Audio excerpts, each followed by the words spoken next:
तो hello everyone, आज से हम स्टार्ट करेंगे मॉलिक्यूलर जेनेटिक्स को।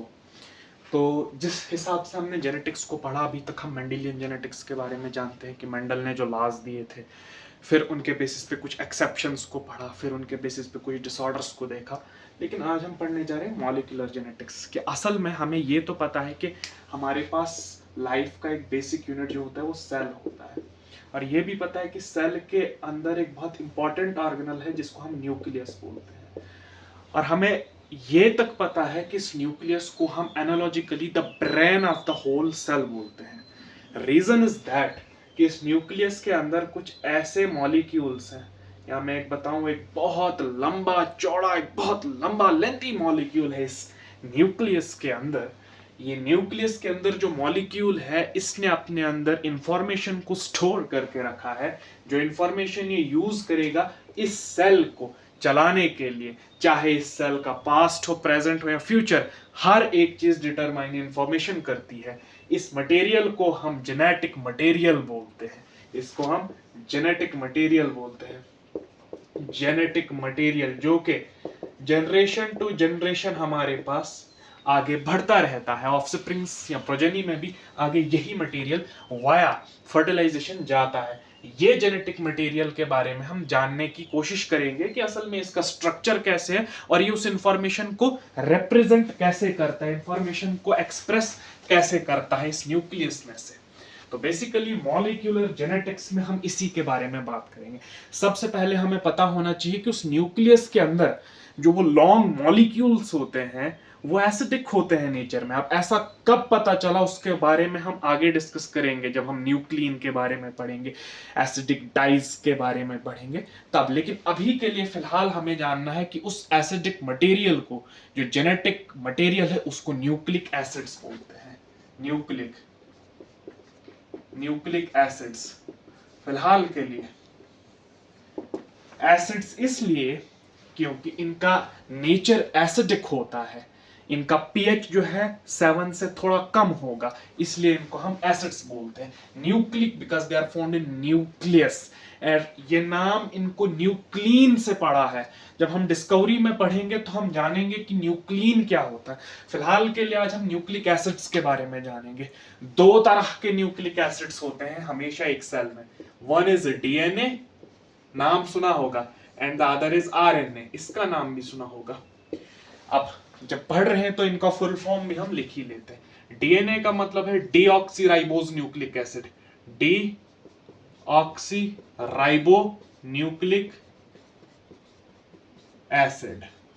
और आरएनए का मतलब है ribo nucleic acid, ribo nucleic acid. इन दोनों के फुल फॉर्म्स हैं deoxyribonucleic acid and ribonucleic acid. ये नाम इसलिए इसमें पढ़े क्योंकि इसमें डीऑक्सीराइबोज शुगर होती है, इसमें राइबोज शुगर होती है, जानेंगे आगे।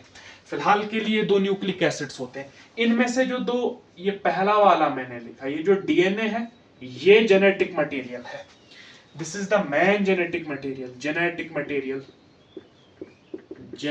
मटेरियल in every cell, यानी हर सेल का जेनेटिक मटेरियल डीएनए है। न्यूक्लियस में जो एक बहुत लॉन्ग मॉलिक्यूल पाया जाता है वो डीएनए का पाया जाता है, जिसमें हर एक चीज कोडेड इंफॉर्मेशन में है कि क्या सेल का होना है, सेल की डिफरेंशिएशन किस में होनी है, इसका मेटाबॉलिज्म कैसे चलना है, कौन सी जीन ने एक्सप्रेस करना है, वो उस डीएनए की फॉर्म में होता है। और हर एक लिविंग ऑर्गेनिज्म के हर एक सेल में जेनेटिक मटेरियल डीएनए होता है, एक्सेप्ट, हम लिखेंगे एक्सेप्शंस हैं, यानी कुछ ऐसी भी चीजें पाई जाती हैं जहां पे डीएनए जेनेटिक मटेरियल नहीं है, एक्सेप्ट सम वायरसेस। कुछ वायरसेस को छोड़कर इनमें आरएनए होता है। कुछ वायरसेस में RNA as the main genetic material काम करता है, जिनको हम राइबोवायरा की कैटेगरी में रखते हैं। जैसे आपने प्लांट वायरसेस के बारे में सुना होगा, टीएमवी टोबैको मोज़ैक वायरस के बारे में सुना होगा, या रेट्रोवायरसेस के बारे में सुना होगा, जैसे best example is human immunodeficiency HIV virus. तो ये सारे वायरसेस आरएनए वायरसेस होते हैं, जहां पर आरएनए आपके पास मेन जेनेटिक इंफॉर्मेशन का सोर्स है। फिलहाल के लिए डीएनए के बारे में इतनी बात क्लियर है। अब हम जानेंगे कि इनका स्ट्रक्चर कैसा होता है। पहली बात तो यही हमारी प्रायोरिटी होगी कि इस न्यूक्लिक एसिड्स का, जो कि हमारे पास डीएनए और आरएनए है, इनका स्ट्रक्चर कैसे है, इनका स्ट्रक्चर कैसा होता है। तो सबसे पहले अगर मैं डीएनए की बात करता हूं और आरएनए की बात करता हूं, ये दोनों जो होते हैं ये होते हैं polynucleotide chain. Simple, polynucleotide chains. अब इसका क्या मतलब, देखिए लफ्ज को तोड़ने की कोशिश कीजिए। पॉली का मतलब होता है मैनी, ये तो हमें पता है पॉली, और न्यूक्लियोटाइड है। ये जो वर्ड न्यूक्लियोटाइड है इसके बारे में हम बाद में डिस्कस करेंगे कि ये न्यूक्लियोटाइड क्या होता है, ये किससे बना होता है। अभी के लिए समझ लीजिए एक यूनिट है कुछ ऐसी। अब पॉली मतलब बहुत सारे ऐसे न्यूक्लियोटाइड्स होंगे, समझ लो ये भी एक न्यूक्लियोटाइड है, ये भी एक न्यूक्लियोटाइड है, ये भी एक न्यूक्लियोटाइड है, ये भी एक न्यूक्लियोटाइड है, और इन दोनों के बीच में आपस में बॉन्ड बना है। ये बॉन्ड के बारे में भी हम डिस्कस करेंगे। इस बॉन्डिंग के बनने की वजह से एक चेन बनेगी। मैंने तो बहुत कम दिखाया, ऐसे लाखों करोड़ों न्यूक्लियोटाइड्स मिलेंगे। एक चेन बनेगी जो हमने लिखा है, जिसको हम पॉलीन्यूक्लियोटाइड चेन बोलते हैं। बस ऐसी चेन्स होती हमारे पास इस न्यूक्लिक एसिड्स में। अब जैसे हमारे पास हमने जब प्रोटीन का स्ट्रक्चर पढ़ा था, उसको थोड़ा रिकॉल करो। प्रोटीन के स्ट्रक्चर जो होता है वो पॉलीपेप्टाइड स्ट्रक्चर होता है, जहां पे कई सारे अमाइनो एसिड्स आपस में मिलकर एक प्राइमरी स्ट्रक्चर ऑफ प्रोटीन बनाते हैं। हमने पढ़ा था कि उस पूरे प्रोटीन का एक एंड होता है जिसको हम सी टर्मिनल बोलते हैं, एक एंड होता है जिसको हम एन टर्मिनल बोलते हैं। सिमिलरली हम यहां पे भी बताएंगे कि कोई सी भी एक लीनियर स्ट्रक्चर है, उसकी दो एंड्स तो होंगी, एक ये वाला एंड होगा और एक उसके अपोजिट वाला एंड होगा। जाहिर सी बात है इस पॉलीन्यूक्लियोटाइड स्ट्रक्चर में भी, यहां पॉलीन्यूक्लियोटाइड चेन में भी दो एंड्स होती हैं। एक को हम बोलते हैं 5' एंड और एक को बोलते हैं 3' एंड। अब ये 5' और 3' क्या है, ये positions of hydroxyl group in the sugar के बेसिस पे हमने पोलैरिटी को डिक्लेयर किया। वो हम आगे बताएंगे कि किस तरीके से, लेकिन फिलहाल के लिए इसको आप 5' भी पढ़ सकते हो, 5' भी पढ़ सकते हो, और इसको 3' भी पढ़ सकते हो, 3' भी पढ़ सकते हो। ऐसे हमारे पास चेन्स होती हैं जिनको हम पॉलीन्यूक्लियोटाइड चेन्स बोलते हैं। अब दोनों में फर्क क्या है कि ये जो डीएनए है, इस डीएनए में एक चेन होती है ऐसे, और इसी चेन के साथ में एक और ऐसी ही चेन लिपटी हुई होती है, जो मैंने ये दो चेन्स बनाई। अब समझ लो ये एक मैंने चेन बनाई और दूसरी ये वाली चेन बनाई, तो क्या मेरे पास दो चेन्स आ गई? यस। अब इस एक चेन को हम डीएनए में या आरएनए में स्ट्रैंड बोलते हैं, ये बात हमने याद रखनी है। चेन को ही हम स्ट्रैंड बोलते हैं, स्ट्रैंड, ये हमने बात याद रखनी है। कहने का मतलब डीएनए में दो स्ट्रैंड्स हैं, तो मैं लिखूंगा टू स्ट्रैंड्स, दो स्ट्रैंड्स है। अब समझिए, अगर ये एक, इसको मैं जरा दोबारा बनाऊंगा, एक चीज मैंने क्लियर करनी है। समझिए कि ये एक चेन है, ये एक स्ट्रैंड है, इसकी अगर ये 5' एंड है तो ये 3' एंड होगा, जाहिर सी बात है। अब दूसरी स्ट्रैंड ऐसे होगी, ये हेलिकल स्ट्रक्चर बनाते हैं। अब होगा क्या कि ये जो दूसरी स्ट्रैंड होती है ना, जिस साइड से 5' एंड है इस वाली स्ट्रैंड का, दूसरी का इधर से 3' एंड होगा या 3' एंड होगा, और इधर से अगर 3' एंड है, इधर से 5' एंड होगा। कहने का मतलब ये उल्टी चलती है, एक अगर 3 to 5 होगी, दूसरी ऐसे ऊपर से नीचे होगी, यानी 5 to 3 होगी। ये बात हमने याद रखनी। इसको बोलते हैं एंटी पैरेलल नेचर, जिसको हम आगे पॉइंट में लिखेंगे। ये बात याद रखनी है, इसमें दो स्ट्रैंड्स होती है। वेयरएज अगर आरएनए की बात करनी हो, आरएनए में एक ही स्ट्रैंड होती है, जैसे 5' से 3', तो हम लिखेंगे single strand, single strand in RNA. अब ये मैंने जनरल कॉन्टेक्स्ट के लिए बात की है, ऐसा पॉसिबल नहीं है हर एक केस में। वायरसेस में फिर भी एक्सेप्शंस है। जब हम वायरसेस में जाएंगे तो हम देखेंगे कि डबल स्ट्रैंडेड आरएनए भी पाए जाते हैं, वायरसेस में सिंगल स्ट्रैंडेड डीएनए भी पाया जाता है, बट वो एक्सेप्शनल केसेस है। मेजॉरिटी या यूकैरियोट्स की बात करनी हो तो यही सिनेरियो देखने को मिलता है। अब मैंने एक बात तो आपको बताई जो यहां से क्लियर हो गई कि हमारे पास चाहे आरएनए हो चाहे डीएनए हो, वो पॉलीन्यूक्लियोटाइड चेन से बना होता है। अब ये पॉलीन्यूक्लियोटाइड मैंने देखा कि इसका क्या मतलब, पॉलीन्यूक्लियोटाइड का मतलब होता है कि मेरे पास कई सारे न्यूक्लियोटाइड्स आपस में बॉन्ड बनाकर हैं और उन्होंने एक बहुत लंबी चेन बनाई है जिसको हम स्ट्रैंड बोलते हैं। तो जाहिर सी बात है एक न्यूक्लियोटाइड दूसरा तीसरा चौथा पांचवा छठा सातवां, ये जब आपस में लिंक करेंगे तो एक पॉलीन्यूक्लियोटाइड बनाएंगे।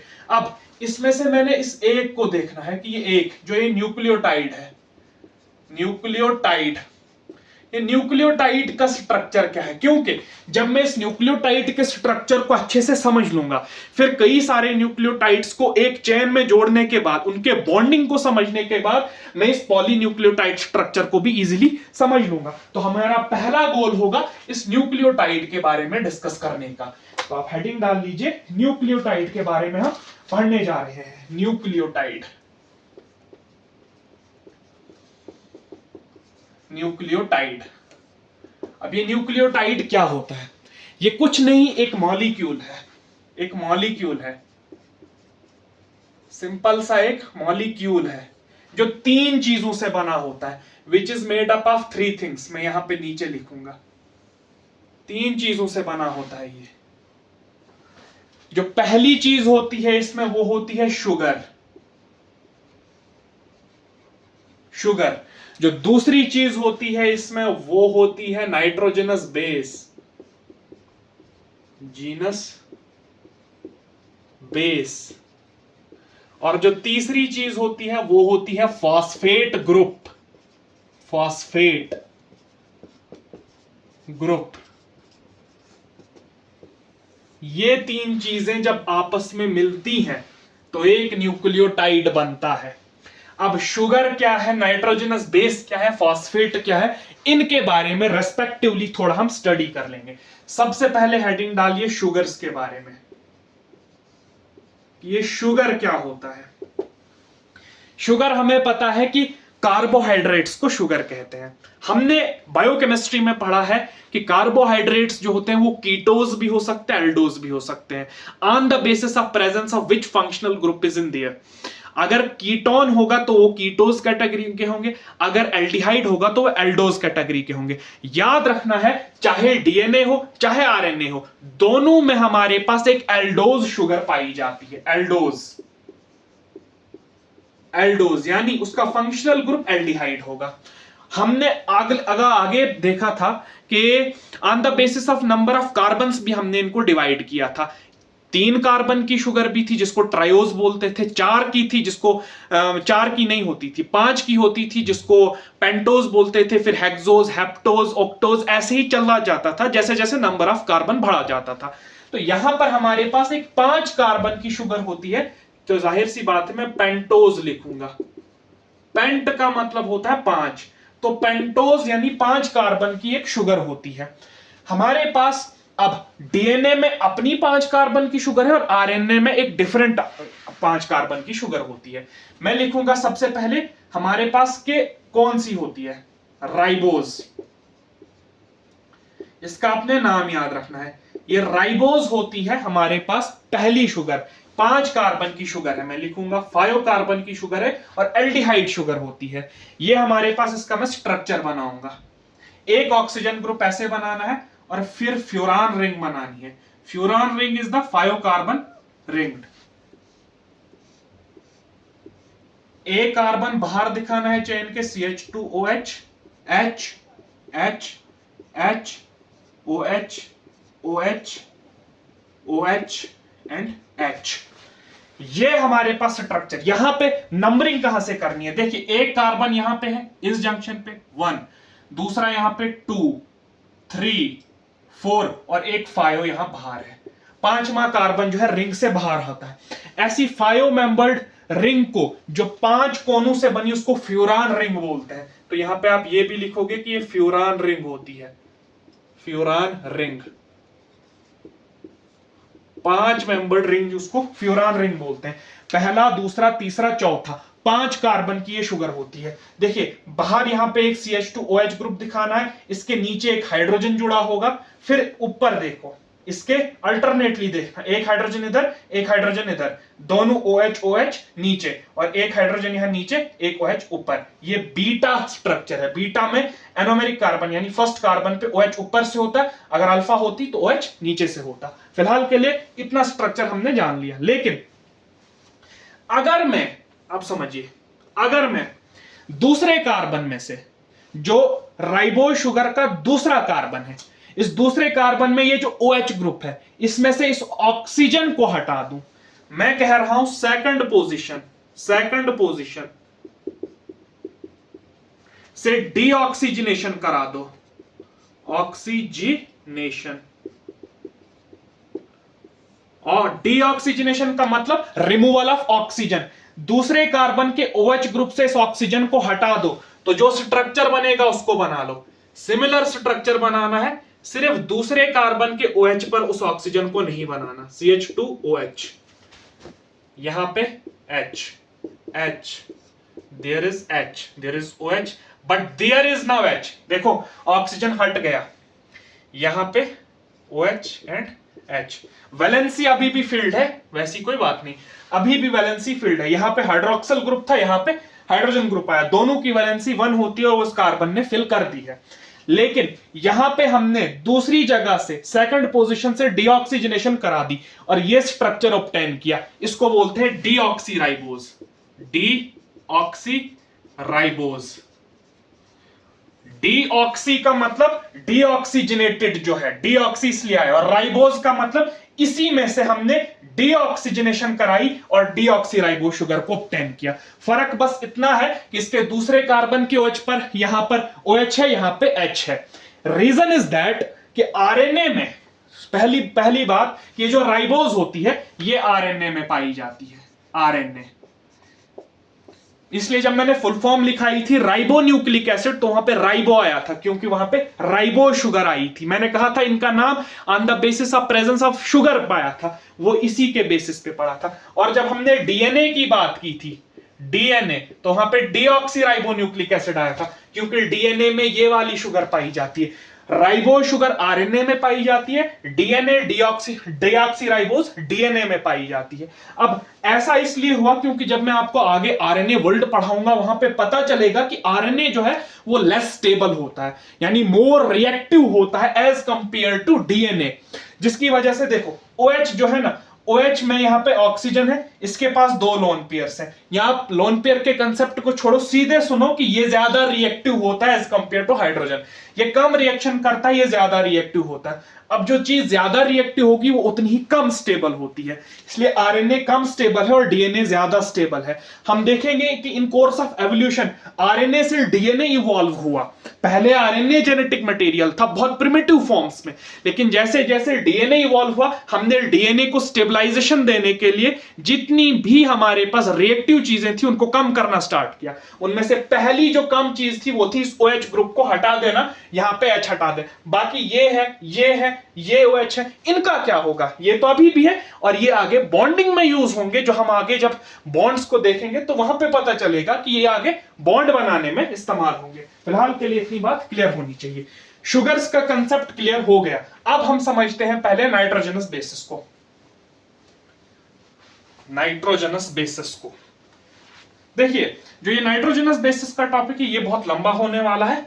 फिलहाल के लिए मैं पहले आपको ये छोटा सा बता देता हूं। देखो फॉस्फेट ग्रुप के बारे में तो आपको पता है, PO4 नेगेटिव, इसको फॉस्फेट बोलते हैं। या जब हम पढ़ेंगे तो जब ये तीनों असेंबल हो रहे होते हैं तब ये फॉस्फोरिक एसिड की फॉर्म में होता है, वो होता है H3PO4।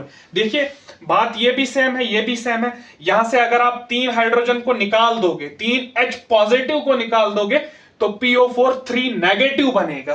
जाहिर सी बात है, इसको बोलते हैं फॉस्फोरिक एसिड, फॉस्फोरिक एसिड।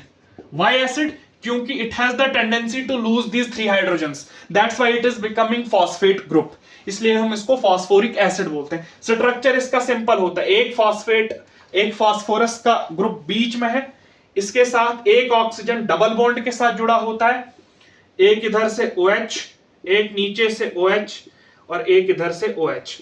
अब समझ लीजिए, ये है फॉस्फोरिक एसिड, यहां पे एक फॉस्फेट है, 1 2 3 4, 4 ऑक्सीजन है और मेरे पास 3 हाइड्रोजन, 1 2 3, 3 हाइड्रोजन है।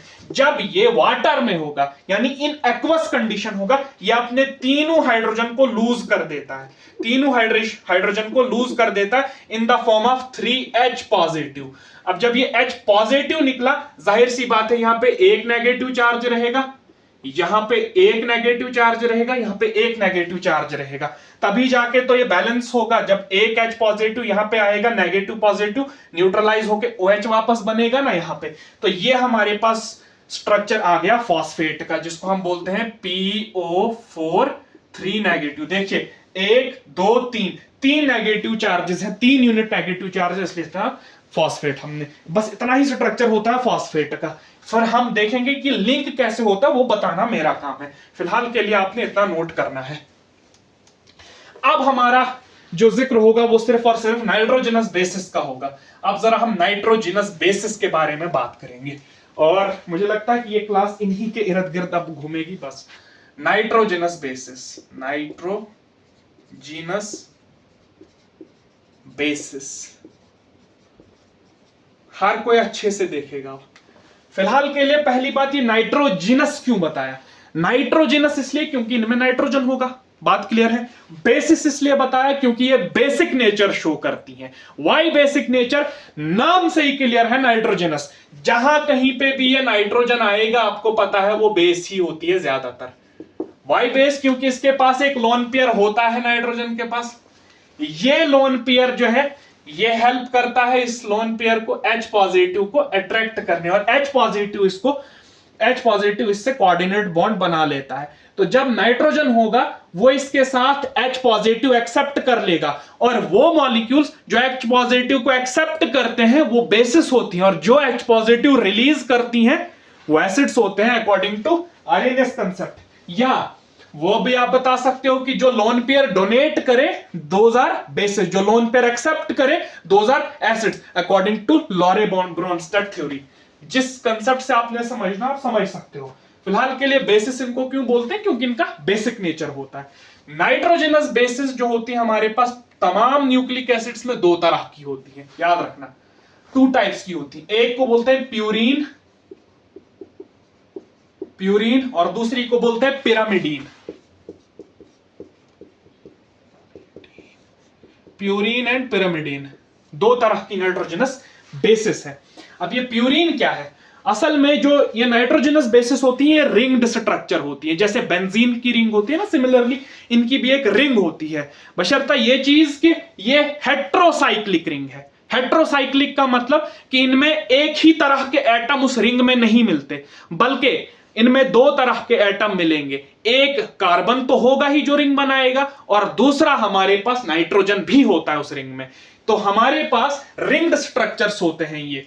अब हमारे पास जो प्यूरीन है इनमें 2 रिंग्स होती हैं, और जो पिरामिडीन है इसमें सिर्फ एक रिंग होती है। प्यूरीन का स्ट्रक्चर अगर जनरल स्ट्रक्चर में बताऊं वो कुछ ऐसा होता है, एक नाइट्रोजन, दूसरा नाइट्रोजन, तीसरा नाइट्रोजन और चौथा नाइट्रोजन। मैं प्यूरीन का आपको एक जनरलाइज्ड स्ट्रक्चर बता रहा हूं कि प्यूरीन दिखता कैसा है। देखिए यहां से नंबरिंग स्टार्ट होती है प्यूरीन की, याद रखना। पहले यहां वाले कार्बन, ये जो नाइट्रोजन है यहां से याद रखना, पहला, दूसरा, तीसरा, फोर्थ, फिफ्थ, सिक्स्थ। जैसे 6 यहां, पहले तो इस वाली रिंग के तमाम मेंबर्स को काउंट करना है, फिर सीधे ट्रांसफर यहां पे होना है 7th, 8th एंड 9th। तो क्या हमारे पास हमें पता चल गया कि प्यूरीन इज 9 मेंबर्ड रिंग? पहली बात पता चल गई हमारे पास। यहां पे अल्टरनेट डबल बॉन्ड्स भी होते हैं, सिमिलर। देखो एक बॉन्ड यहां, फिर इसको छोड़कर यहां, फिर इसको छोड़कर यहां, फिर ये आ गया रेजोनेंस में, उसके बाद इसमें। यहां पे तो नहीं हो सकता क्योंकि यहां पे है, उसके बाद यहां, फिर यहां भी नहीं हो सकता, यहां भी नहीं हो सकता क्योंकि यहां पे है, तो एक ही डबल बॉन्ड इस वाली रिंग में आएगा। ये रेजोनेंस स्टेबलाइज्ड स्ट्रक्चर बन गया हमारे पास। प्यूरीन में हमारे पास पहला पॉइंट हम लिखेंगे 9 मेंबर्ड रिंग, मेंबर्ड रिंग। इसमें 9 मेंबर्ड रिंग होती है, जिसमें पहला, तीसरा, सातवां और नौवां, जिसमें से first, third, seventh and ninth position are occupied by nitrogen. ये वाली पोजीशन फर्स्ट, थर्ड, 7, 9 इनको अपने याद रखना है कि पहली, तीसरी, सातवीं, नौवीं पोजीशन पे जो है नाइट्रोजन है, बाकी जितनी 5 बची उन पे कार्बन है। देखो यहां पे एक कार्बन है, यहां पे कार्बन है, यहां पे कार्बन। अब एक बहुत बात याद रखनी है, जैसे ये वाला कार्बन है, यहां पे कार्बन जिसको हमने बताया नहीं, अगर यहां पे कार्बन है, देखिए उसकी 3 वैलेंसीज फिल है, एक इधर डबल बॉन्ड से इधर 3 वैलेंसी, तो जाहिर सी बात है एक हाइड्रोजन यहां और होगा चौथी वैलेंसी को फिल करने के लिए। सिमिलरली यहां पे भी एक हाइड्रोजन होगा, यहां पे भी एक हाइड्रोजन होगा, यहां पे भी एक हाइड्रोजन होगा, क्योंकि ये जो है N, ये 2 ही बॉन्ड में 3 बॉन्ड बना सकता है, यहां पे भी एक हाइड्रोजन होगा, लेकिन हाइड्रोजन्स को हम रिप्रेजेंट नहीं करते या लिखते नहीं, उतना इंपॉर्टेंट नहीं, तो इसलिए हमारे पास इतना स्ट्रक्चर फिलहाल के लिए आपको पता होना चाहिए कि प्यूरिन में हमारे पास 9 मेंबर्ड रिंग है, वेयरएज पिरामिडिन जो एक छोटी रिंग होती है ना, पहले तो ये 6 कार्बन की रिंग है, उसके बाद जो ये छोटी 5 कार्बन रिंग है, इसको इमिडाजोल रिंग भी बोलते हैं, ये भी आप नोट कर सकते हो, इमिडाजोल रिंग भी बोलते हैं। पिरामिडिन की अगर बात करनी हो, ये इसमें एक ही रिंग होती है, उसका स्ट्रक्चर कुछ ऐसे है, ये भी आप लिखोगे, थोड़ा अच्छा बनाना है, जनरलाइज स्ट्रक्चर बना रहा हूं मैं, ये आ गया पिरामिडिन का स्ट्रक्चर। फर्क इतना है कि यहां पे नंबरिंग इस नाइट्रोजन से स्टार्ट करके हम एंटी क्लॉकवाइज डायरेक्शन चलते थे, बट यहां पे नंबरिंग इस नाइट्रोजन से स्टार्ट करनी, याद रखना है, पिरामिडिन में हमेशा नंबरिंग इस नाइट्रोजन से स्टार्ट करनी है और क्लॉकवाइज डायरेक्शन में आना है, 1 2 3 4 5 6, और एज यूजुअल यहां पे अल्टरनेट डबल बॉन्ड भी होगा ताकि रेजोनेंस स्टेबलाइजेशन आ सके। यह हमारे पास पिरामिडिन का एक जनरलाइज स्ट्रक्चर होता है, जहां पर हमारे पास 6 कार्बन की रिंग है, हम लिखेंगे 6 carbon, 6 membered ring, sorry membered ring, out of which first and third positions are occupied by nitrogen. ये याद रखनी है, पहली और तीसरी पोजीशन नाइट्रोजन ने ऑक्युपाई की है, और प्यूरिन्स में पहली, तीसरी, सातवीं, नौवीं पोजीशन नाइट्रोजन ने ऑक्युपाई की है। यहां पर डायरेक्शन, यहां पर नंबरिंग इस नाइट्रोजन से स्टार्ट करनी है, और यहां पर नंबरिंग इस नाइट्रोजन से स्टार्ट करनी है, और ट्रेंड भी अलग है, यहां पर क्लॉकवाइज नंबरिंग होगी और यहां पे एंटी क्लॉकवाइज नंबरिंग स्टार्ट करनी है आपने, जाहिर सी बात है, इसको आपको जबानी याद रखना पड़ेगा। अब हम देखते हैं इनकी एग्जांपल्स कि कितने प्यूरिन्स होते हैं हमारे पास और कितने पिरामिडिन्स होते हैं हमारे पास। तो हमारे पास सिर्फ 2 प्यूरिन्स होते हैं, वो याद रखना है, एक का नाम है एडेनिन और दूसरे का नाम है गुआनिन। 2 ही प्यूरिन्स होते हैं, एडेनिन एंड गुआनिन, इसको आप एब्रिवेटेड फॉर्म में एजी लिख सकते हो, एजी, एडेनिन गुआनिन 2 प्यूरिन्स होती हैं, और पिरामिडिन 3 होती हैं, याद रखना, उसको आप शॉर्टकट के तौर पर CUT कट लिख सकते हो, cut, CUT cut, C for cytosine, U for uracil and T for thiamine.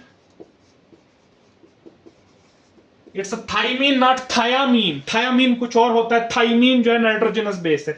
इनके आप एग्जांपल नोट कर लो। अब इतना डिस्कस करने के बाद हम पहले इन दोनों को देख लेते हैं कि एडेनिन कैसा दिखता है और गुआनिन का स्ट्रक्चर कैसा होता है, फिर इन तीनों को देख लेंगे कि ये कैसे दिखते हैं। तो हमारी पहली प्रायोरिटी होगी एडेनिन एंड गुआनिन को स्टडी करने की, तो इसको हम मिटा देते हैं, हेडिंग डालिए एडेनिन एंड गुआनिन, जिसको हम प्यूरिन्स भी बोलते हैं, प्यूरिन्स। सबसे पहले एडेनिन की बात करते हैं। एडेनिन का स्ट्रक्चर, पहला स्ट्रक्चर तो वही बनाना है जो जनरलाइज स्ट्रक्चर हमने बनाया था, बेंजीन रिंग जैसा बनाना है, बस एक हेक्सागन जैसा। यहां पे नाइट्रोजन रखने हैं आपने, और कुछ नहीं, यहां एक नाइट्रोजन और इसको एक नाइट्रोजन इधर देना है, इतना स्ट्रक्चर हो गया। अब होगा क्या, ये पहला है, सॉरी यहां से first, second, third, fourth, fifth, sixth, मैं लिखूंगा नहीं लेकिन अब आपको जबानी याद होना चाहिए। सिक्स्थ पोजीशन जो है, यहां पर आपके पास एक NH2 अमाइनो ग्रुप होता है, ये बात याद रखनी है, बस इतना फर्क है, और सेम ऐसा ही है, यहाँ पे भी डबल बॉन्ड, यहाँ पे डबल बॉन्ड, यहाँ पे डबल बॉन्ड, यहाँ पे डबल बॉन्ड। आप चाहो तो इन वाले हाइड्रोजन्स को भी लिख सकते हो। यहाँ पे एक हाइड्रोजन होगा, यहाँ पे हाइड्रोजन होगा, यहाँ पे हाइड्रोजन होगा, बस बाकी नहीं होगा कहीं पे, बाकी सारी वैलेंसीज फिल है। ठीक है, सिर्फ छठी पोजीशन पे हमारे पास एक NH2 अमाइनो ग्रुप होगा। तो क्या मैं इसको ये भी लिख सकता हूं 6 amino purine, amino purine 6 position पे अमाइनो और प्यूरिन तो है ही, ये जैसा जनरल स्ट्रक्चर हमने देखा था। छठी पोजीशन पे इस पे प्यूरिन लगा है, तो क्या इसको मैं 6 अमाइनो प्यूरिन बता सकता हूं? बता सकता हूं। आप चाहो तो लिख भी लो 1 2 3 4 5 6 7 8 9। ठीक है, इतना स्ट्रक्चर हो गया। ये होता है एडेनिन का स्ट्रक्चर। एडेनिन में छठी पोजीशन पे NH2 अमाइनो ग्रुप है, जिसको हम 6 अमाइनो प्यूरिन भी बोलते हैं। अब गुआनिन की अगर मैं बात करूं, गुआनिन जो है वो इससे थोड़ा डिफरेंट है। अब उसमें कौन से स्ट्रक्चर्स होते हैं वो जरा हम बात कर लेते हैं। यही स्ट्रक्चर बना लीजिए आप, यहां पे नाइट्रोजन, यहां पे नाइट्रोजन, यहां पे नाइट्रोजन, यहां पे नाइट्रोजन। अब होगा क्या कि यहां पर first, second, third, fourth, fifth, sixth, जो सिक्स्थ पोजीशन है यहां पे एक कीटो ग्रुप होता है, यानी डबल बॉन्ड ऑक्सीजन होता है, बस इसको कीटो ग्रुप बोलते हैं, या इसी को ऑक्सो भी बोलते हैं। और यहां पर जो फर्स्ट एंड सेकंड पोजीशन पे आपके पास एक अमाइनो ग्रुप होगा, दैट इज NH2 यहां पे होगा। बाकी डबल बॉन्ड आप वैसे ही बना लो, एक डबल बॉन्ड यहां पे था वो हो गया। देखो ये अमाइनो ग्रुप इस हाइड्रोजन की जगह पे आया और कुछ नहीं। यहां पे डबल बॉन्ड था, यहां नहीं आ सकता, क्यों? क्योंकि यहां पे डबल बॉन्ड आ गया है। डबल बॉन्ड जो है, अब हमें पता है डबल बॉन्ड रेजोनेंस में होता है, ये डबल बॉन्ड यहां भी आ सकता है, यहां भी आ सकता है, यहां भी आ सकता है, लिहाजा हम यहां पे डबल बॉन्ड नहीं बना सकते। यहां पे डबल बॉन्ड नहीं, यहां पे डबल बॉन्ड होगा, और यहां पे भी डबल बॉन्ड होगा। आप चाहो तो आप इन हाइड्रोजन्स को भी रिप्रेजेंट कर सकते हो। There is hydrogen, there is hydrogen, यहां पे हाइड्रोजन नहीं होगा, अब यहां पे एक हाइड्रोजन होगा, यस, यहां पे एक हाइड्रोजन होगा, क्योंकि इसकी वैलेंसी 3 फिल करनी है। ये जो हमारे पास स्ट्रक्चर है ये होता है गुआनिन का। क्या इसमें मेरे पास नंबरिंग अगर मैं करूं 1 2 3 4 5 6 7 8 9, क्या मैं बता सकता हूं कि इसमें दूसरी पोजीशन पे अमाइनो ग्रुप है और छठी पोजीशन पे ऑक्सो है? बस इतना ही। अगर मैं लिखूं 2 अमाइनो कामा 6 ऑक्सो प्यूरिन, तो क्या गलत होगा? नहीं, प्यूरिन तो है ही, लेकिन दूसरी पोजीशन पे अमाइनो ग्रुप है और छठी पोजीशन पे ऑक्सो ग्रुप है। यही स्ट्रक्चर हमारे पास गुआनिन का होता है। दोनों स्ट्रक्चर आगे हमारे पास, दोनों को आप नोट कर लीजिए। अब इन दोनों स्ट्रक्चर्स के रिलेटेड मैं आपको कुछ और बात बताना चाहूंगा, which is out of syllabus, और जनरली वो नहीं पढ़ाया जाता, लेकिन प्यूरिन कैटाबोलिज्म जब आप पढ़ोगे वहां पर आप इन दोनों को पढ़ लोगे। म्यूटेशंस का कंसेप्ट आपने सुना होगा। म्यूटेशंस का मतलब कि चेंज हो जाना डीएनए में या जेनेटिक मटेरियल में, जिसकी वजह से कोई ना कोई फिनोटाइपिक चेंज भी आता है।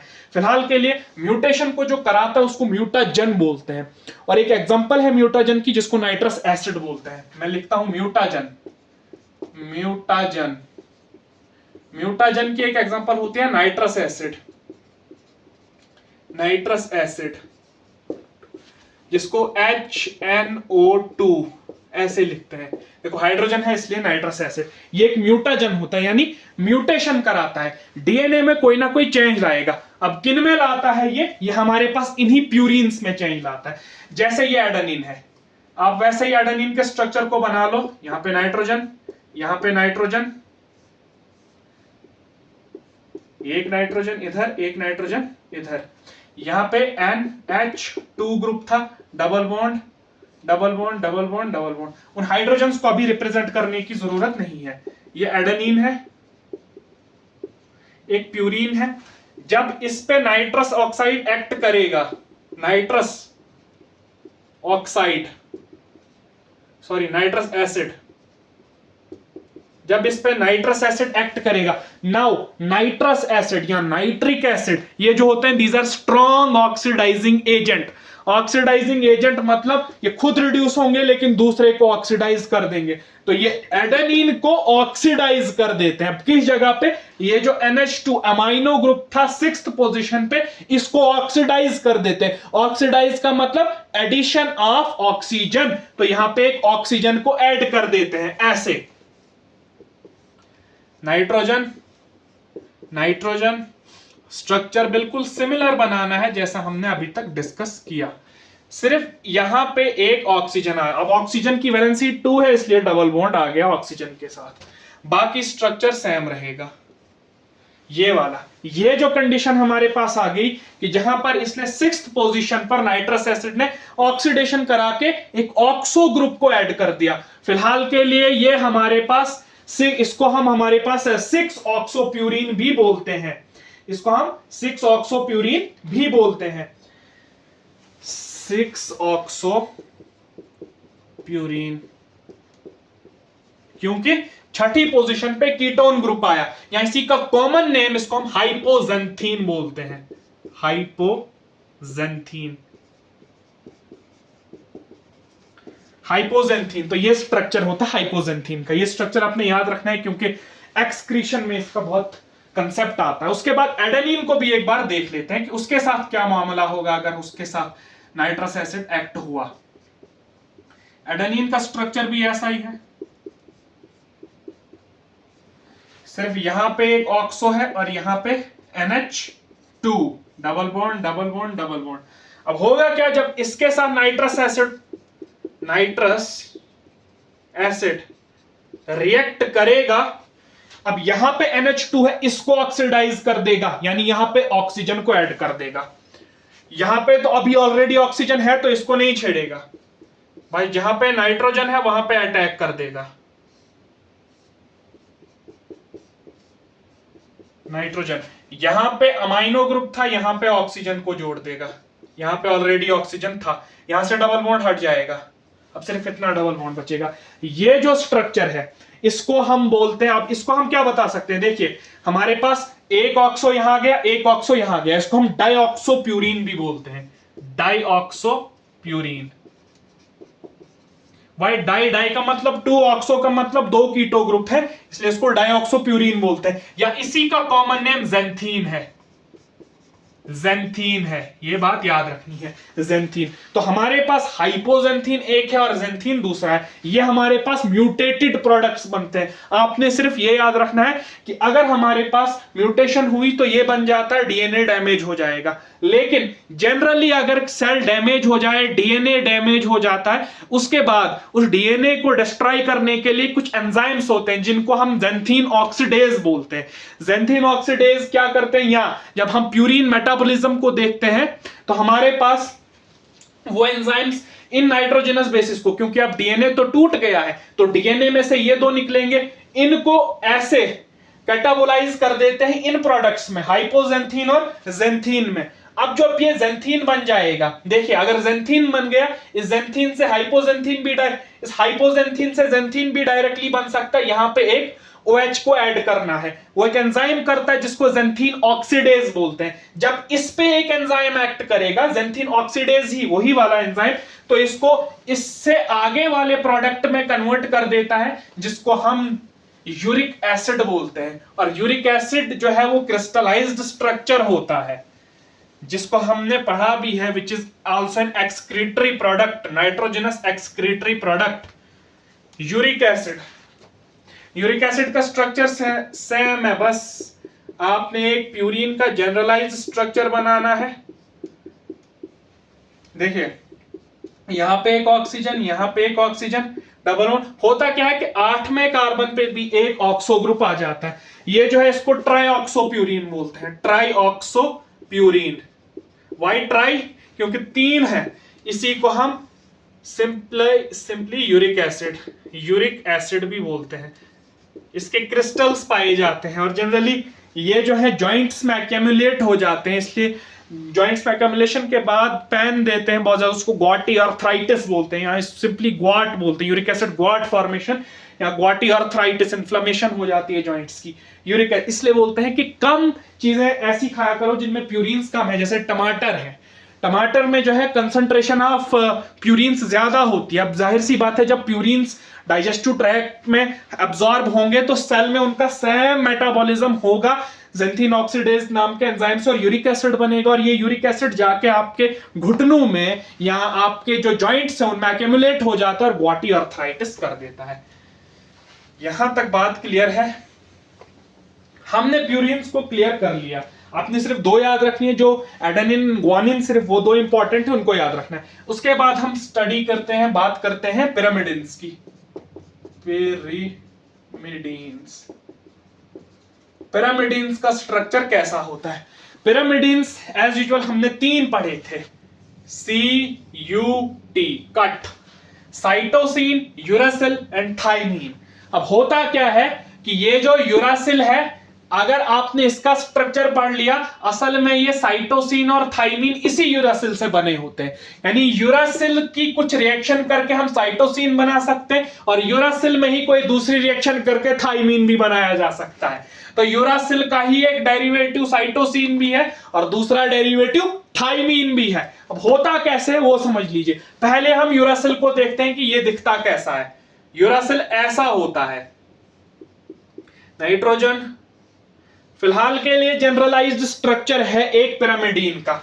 यहां पर चूंकि ये फर्स्ट का नाइट्रोजन है, फर्स्ट सेकंड पोजीशन पर एक कीटोन ग्रुप होता है, सेकंड थर्ड फोर्थ पोजीशन पर भी एक कीटोन ग्रुप होता है। यहां पे डबल बॉन्ड आ जाएगा। आप हाइड्रोजन्स को भी रिप्रेजेंट कर सकते हो, यहां पे भी एक हाइड्रोजन, यहां पे भी एक हाइड्रोजन, और यहां पे भी एक हाइड्रोजन। ये होता है यूरासिल। यूरासिल में आपके पास दो ऑक्सो ग्रुप्स हैं। किस किस पोजीशन पे? 2,4 डाइऑक्सो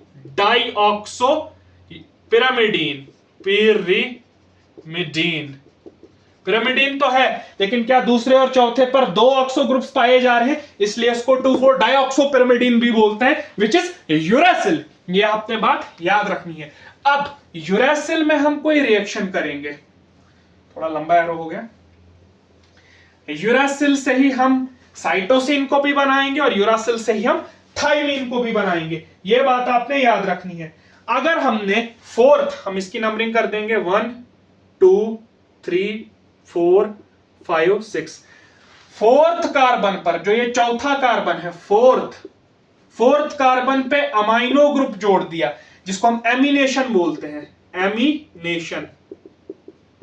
ammunition at fourth carbon, that is addition of a amino group at fourth carbon. ये ऑक्सो ग्रुप हटा दो और इसकी जगह एक NH2 लगा दो। यहां पर स्ट्रक्चर बना लो, नाइट्रोजन नाइट्रोजन नाइट्रोजन। ये ऑक्सो ग्रुप हटा दिया और एक NH2 यहां लगा दिया। ये वाला ऑक्सो ऐसे ही रहेगा। अब देखो यहां पे भी डबल बॉन्ड आएगा, यहां पे भी डबल बॉन्ड आएगा। इन हाइड्रोजन्स को भी आप रिप्रेजेंट कर सकते हो। तो चौथे कार्बन पे हमारे पास आ गया अमाइनो ग्रुप, चौथे कार्बन पे अमाइनो ग्रुप आ गया, इसको बोलते हैं साइटोसिन को ही हम देखिए, यहां पे फोर अमाइनो कामा 2 ऑक्सो पिरामिडीन भी बोल सकते हैं। क्यों?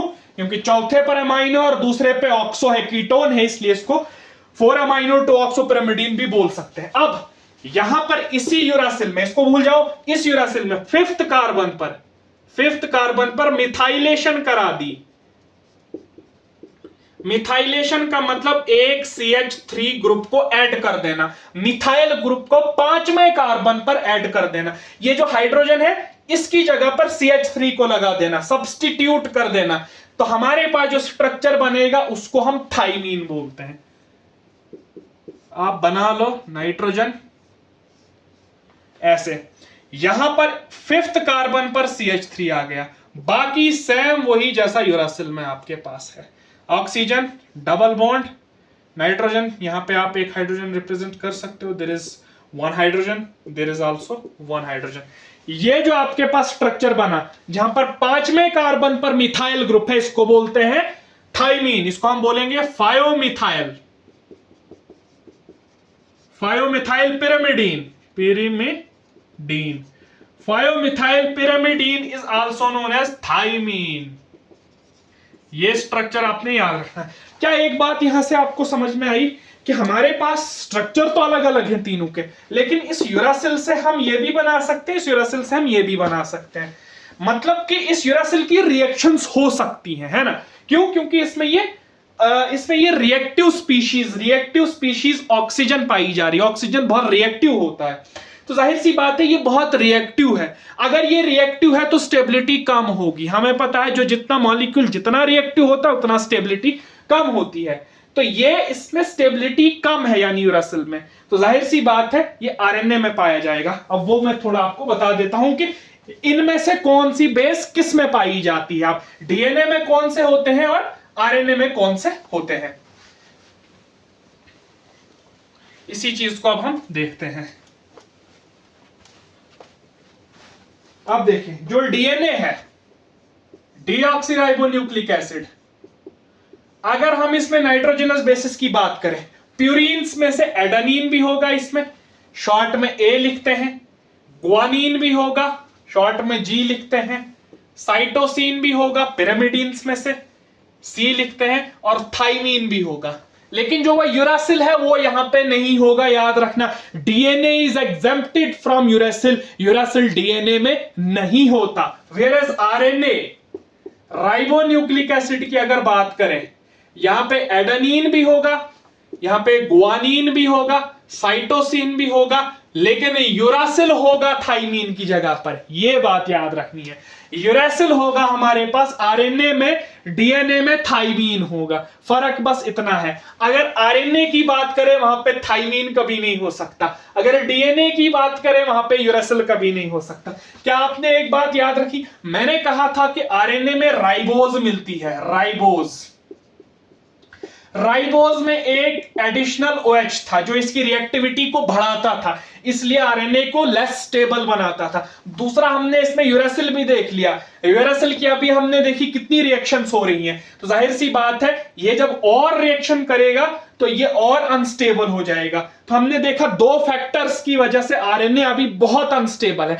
आगे जो फैक्टर्स आएंगे वो भी हम डिस्कस करेंगे, फिलहाल के लिए दो फैक्टर्स हमने देखे आरएनए अनस्टेबिलिटी के लिए। पहला कि इसमें एक एडिशनल OH प्रेजेंस है which makes it more reactive, और दूसरा कि इसमें यूरासिल है, यूरासिल स्पीशीज बहुत रिएक्टिव होती है इसलिए आरएनए कम स्टेबल है। अब अगर हमने एवोल्यूशन करनी है और डीएनए को as a stabilised genetic material का हब सेंटर बनाना है, उसके लिए हमें यूरासिल को हटा देना था यहां से, क्योंकि बहुत रिएक्शन करता है, इसलिए यूरासिल की जगह थाइमीन आ गया। थाइमीन इज नॉट रिएक्टिव और लेस रिएक्टिव देन यूरासिल। ये बात हमने याद कर ली। यहां पे आज के लिए इतना ही। कल हम देखते हैं कि ये जो तीनों स्ट्रक्चर्स हैं, जैसे हमारे पास शुगर है, फॉस्फेट है और नाइट्रोजनस बेसिस है, ये आपस में जुड़ते कैसे और न्यूक्लियोटाइड कैसे बनाते हैं, न्यूक्लियोसाइड क्या होता है वो भी मैं आपको बताऊंगा।